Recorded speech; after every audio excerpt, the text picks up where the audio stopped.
everybody, this is Dave the Rave roving the rock here. Today I'm at Brodick and I'm watching MV Alfred's door just open, the ramp just lowering down there, ready to discharge the traffic, which has just come over from Ardrossan.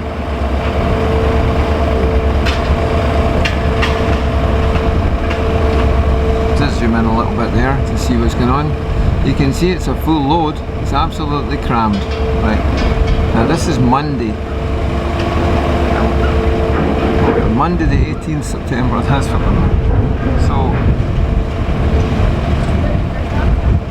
this isn't on the summer holidays anymore.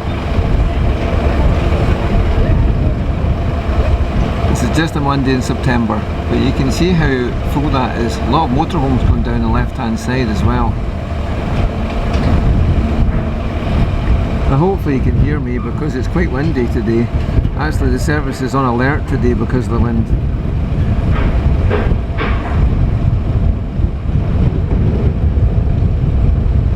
Just try and hold this camera still so you can see what's going on.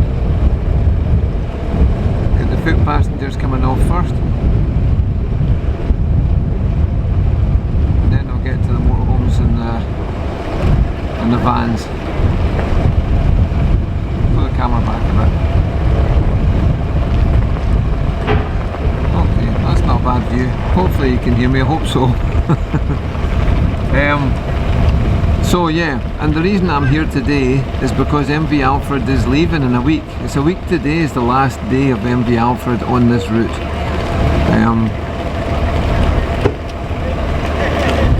I don't think it's confirmed exactly where the vessel is going to go after this. But it's definitely not going to be on the Brodick Ardrossan route. We're going to be down to one vessel, the Ardrossan Isles, taking the strain, and I think this vessel is going to go to Isla, but exactly which route or which direction it's going to go, I don't know. I don't know yet. But time will tell. I looked up the service update for Isla on the Calmac page, and it only goes to the 25th September, so we'll just have to wait and see. But certainly this vessel's only got a week more here. A week today is the last day. I was speaking to some of the crew, and they've enjoyed themselves here, so they're quite sad about that. They'd be quite happy to stay here. They've enjoyed this route. And the other thing I would say, we're going to miss it. Whoever decided to put this vessel on Brodick Ardrossan, or to charter it in the first place, did well, because having loaded this vessel a large number of times, it's been well used. I'll cut to that in a minute, but this vessel is going to be sorely missed when it leaves. Just reversing that trailer off there. Good reversing. Happily, just about everybody can get off without reversing, so that's good. Just that horse box really. Can turn on the deck. I'll turn the camera around and let you see what's coming as well. Not so much traffic leaving as coming.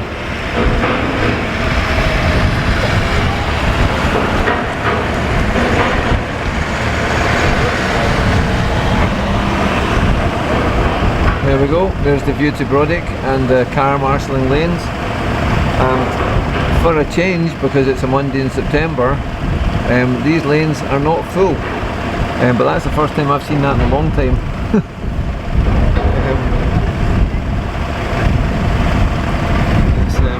It's encouraging to see in a way, because the vessel's been so heavily used. It's going to well, it'd be nice if it suddenly wasn't going to be heavily used, and then we wouldn't miss it too much when it's gone.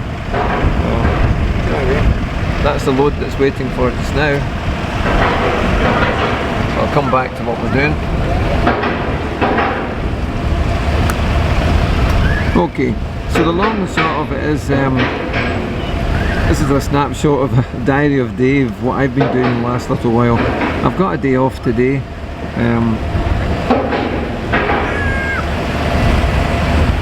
I've only had one day off in the last 2 weeks. In fact, that was the day before yesterday. I did 12 straight days in a row. And I would add that that's my own fault because I volunteered for overtime, so there's not a complaint here, I get paid. But I did do a lot of work, and probably the majority of it would be in the car park, I would say, loading the cars onto this vessel and the Ardrossan Isles. And I did, in a way I'm quite proud because I did 12 straight days in a row. It's 12-hour shifts that we do, almost without exception.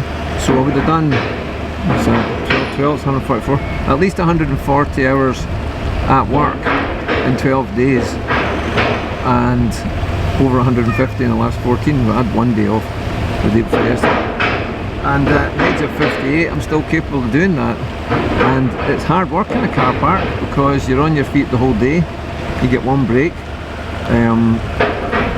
When I'm up at the kiosk, I put the chair out the door of the kiosk as soon as I start, so I'm literally on my feet for the entire 12 hours. I don't stop, and you march up and down the lanes as well quite a lot, so it keeps you really fit and active. And I'm proud of the fact that I can still manage that number of hours. I've always worked hard, but you wonder with the onset of age and a looming bus pass coming to me next year, if you're still capable of doing that. Well, it turns out I am, although I am very tired. I can do it, and it's not easy. And as anybody who works long hours will tell you, what you do when you finish, you have your dinner, you sit in the chair, and you don't get back out of the chair again till it's time to go and lie down in the bed. And that's pretty much it, and that's what I was doing. But anyway, it's the job I took, and the overtime I volunteered for.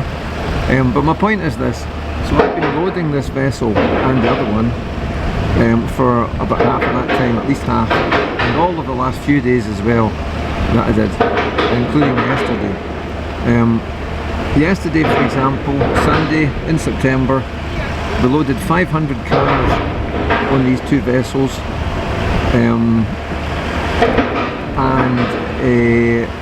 I only started, that was a shorter day for me because that was a 8:30 start, that was an 11-hour shift. So I only started at the 9:30. We did 7 sailings, 500 cars, and a few commercials on that as well. And every single sailing at MV Ardrossan Isles was a double mess deck load. In other words, both messes were loaded up, there weren't any big commercials. It was taking 90 cars. And the same with the Alfred, both of them in practice take about 90 cars if they don't have too many motorhomes and vans or lorries and things, but it's just cars you're talking about. And that was unusual with the Ardrossan Isles. It came in 3 times. I loaded it up with the 1105, the 522 and the 440, and all 3 of them were double mez loads, and we left cars behind all the way through the day. And the Alfred was taking the same numbers. So it was absolutely jam-packed yesterday all day. Just have a look. See what's still to come off. Jam-packed all, there's motorhomes coming off now. Jam-packed all day until we got to the 720, and finally we got to a sailing that was only 2/3 full, and we used 1 mess deck. And that really illustrates just how much we've been using this vessel. So today's a kind of an unusual one in this sailing, but certainly coming off you can see how much it's been used, even on a Monday in September. Full to the back door.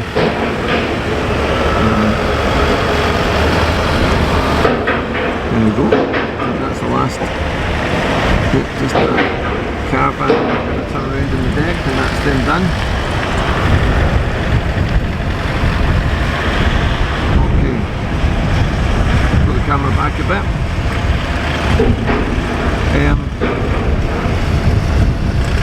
So yeah, when I'm talking about the diary of Dave, 1 or 2 other things happened apart from the fact that I was quite pleased that I managed to keep up the work rate for that time.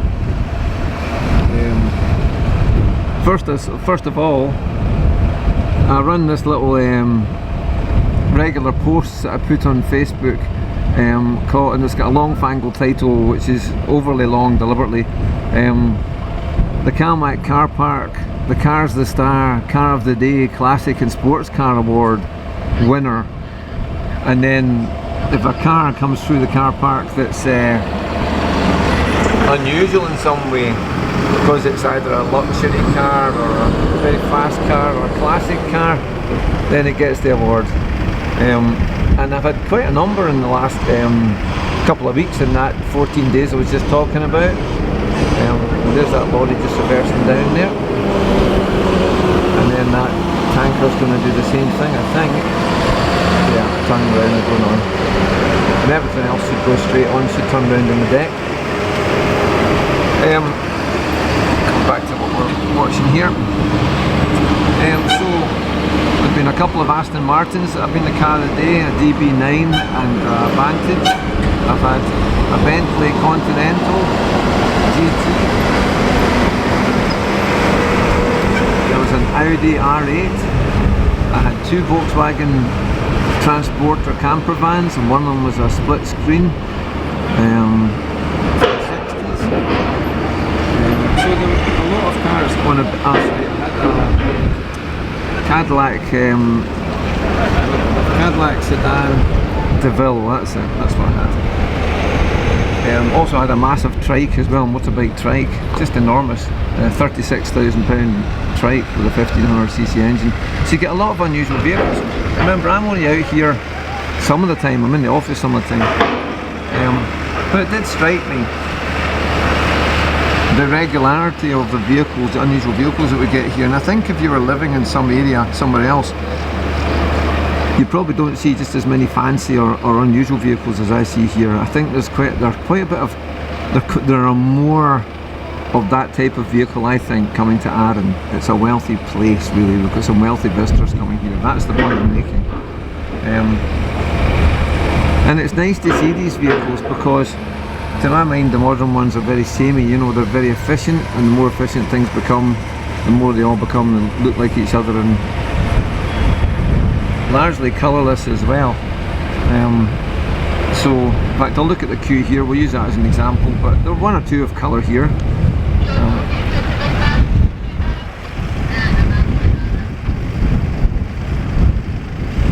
There we go. Got a couple of red ones, a couple of blue ones, but mostly it's black and silver, just like normal, kind of colourless. Back to the loading. But yeah, it was just nice to see them. So that was one thing that happened. Another thing, we lost one of our port assistants, Moira, who's gone to the mainland, and I've got a couple of new starts started this week, so you'll see them if you come to Brodick. A couple of people that I checked in the last few days. I checked in William Wallace, which I congratulated him on his name. It's a nice name, I wouldn't mind having that one. I also came across the Tongs, family by the name of the Tongs, which I've never come across that name before, and that reminded me of my past because I come from Glasgow from the 60s, and then as a child and a teenager in the 70s, and at that time you had a big gang called the real Carlton Tongs in the east end of Glasgow, infamous gang. Were finally disbanded, and in their demise in 2011, it was such a big deal in 2011 when they were finally finished off. There was a big police announcement because it was such a big deal. But in the 60s and the 70s, they controlled large areas, and there were areas that they used, you know, protection methods to control, and the police just really couldn't enter them. Their phrase, which is a phrase I was brought up with, was, excuse language, "Tongs ya bass," and that was kind of like a battle cry. And I'm very familiar with that from Glasgow when I was young. And so it was just like a blast from the past, and the person I was speaking to was very familiar with the story, of course, and it was the first time I've come across that name, so it brought back memories of kind of gangland culture that's largely gone now, hopefully. And another one, I had a car full of haggises. Now, here's the thing. So there's my first real live haggises I've ever seen in my life. I'd always been told they didn't exist, but they do. And the other thing, so they were taking a lot of pleasure in their name. Actually, they were going on for a while. And but the other thing I would say, when you've got a number of haggises, are they called the haggises or haggai? So are they a car full of haggai or haggises? And I don't know the answer to that. I've always thought that a group of haggises would, oh, it's quite windy there,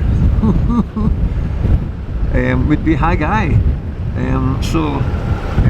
Anyway, you can decide yourself what's the correct name for a collection or a collective name of haggises or haggai. So that was another unusual name. I never heard either of them before. And talking about a blast from the past, I was at work a few days ago and somebody said to me, "Dave, you need to comb your hair." And I looked at them and laughed, and I haven't combed my hair, I don't know, since the early 80s, somewhere about there. And don't even know if I want to comb. I didn't know if I wanted to comb when he said that. So I'm thinking it's, what am I, 58 years old? It's been nearly 40 years since I combed my hair, at least 35 anyway. Partly because I just keep it short, and partly because I just had less and less of it. So that was a bit of a surprise. So then I looked in the mirror and went to the bathroom. I thought, oh, my hair's a bit longer just now. I think I'll have a look about and see if I can find a comb. And I raked through the bathroom cupboards, and right at the back of one, on the top shelf, I found a comb, to my surprise, which I didn't expect to see. And looked at a before and after, stood to myself, and then combed my hair for the first time in all these years, 3.5 decades before. And then looked at me afterwards, and I thought, actually, they were right, I did need to comb my hair. What a miracle. So that's my proud moment of the last couple of weeks. I combed my hair and it was a good idea.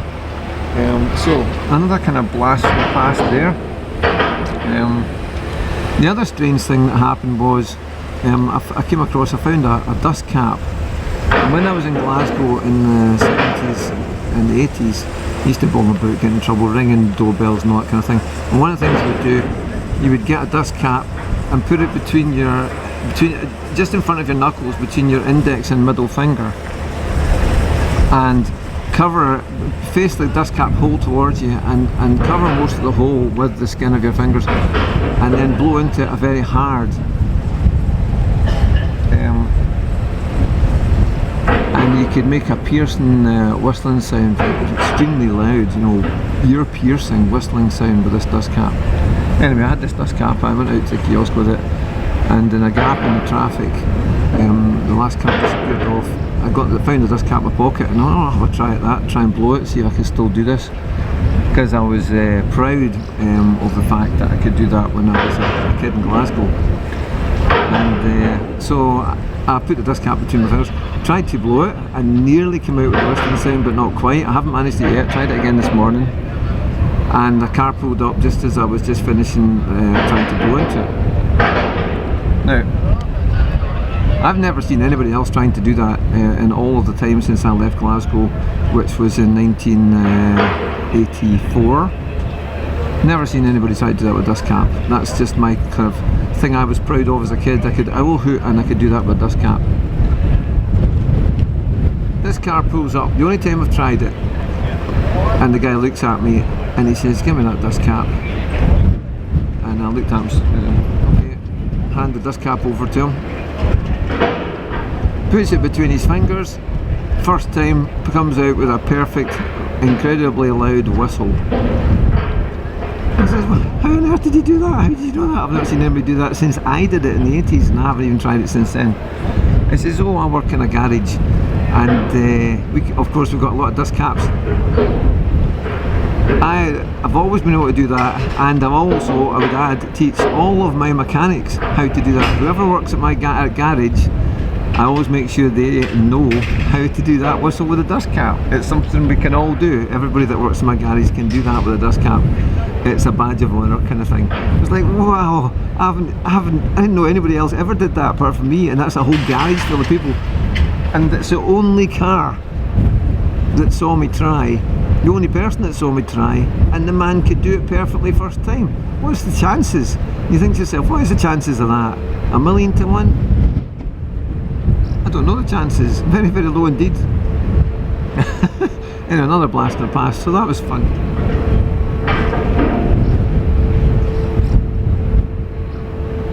Yeah, I think we're just finished. There's the door going up there. I've rabbited all the way through. Talking about Dave's diary. I'll just have a wee turn around with the camera.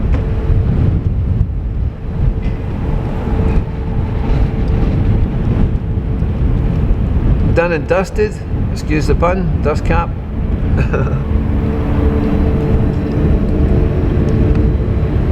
Okay, I'm just focusing on that, I think. Yeah, so to conclude, since it's finished loading, how will we manage without this boat in a week's time? I don't know. But I certainly do think it's been great having it. It's a joy to have such a big capacity, and oh, that's a lot of wind. Just stop for a second.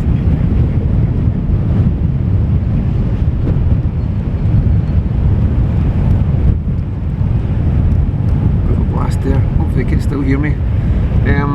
I don't know how well we'll do without it, but it's been wonderful to have it, and I hope we get back next year. In fact, if we had if we're very lucky, maybe we'd get it back the whole time. It's just been great and so well used right up until now. But anyway, make the most of it while we've got it. I'm going to go away to mainland myself at some point on that vessel.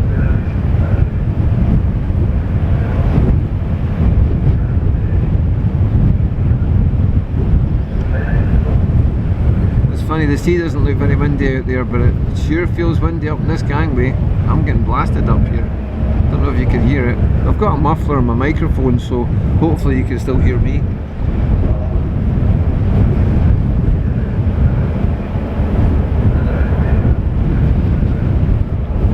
The other thing I would say, Goat Fell looks good. Maybe a good chance to get up it. There's no cloud at the top. I'll just show you.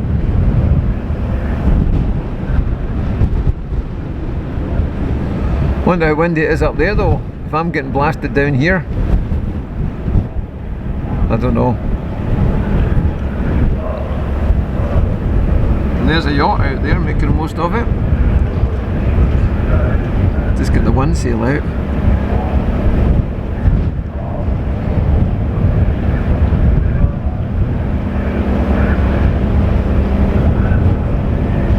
That's the ropes just getting let go there, I can see that. Focus in a bit more again.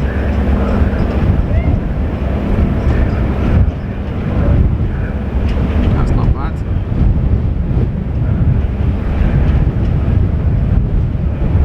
Try and hold the camera still. Get a nice view from the top there. From those windows right at the top right.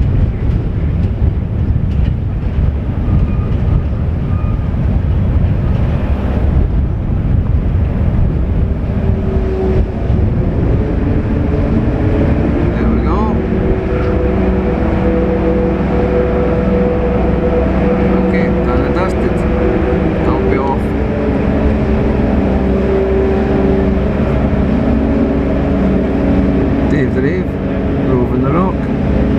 Over and out. Cheers.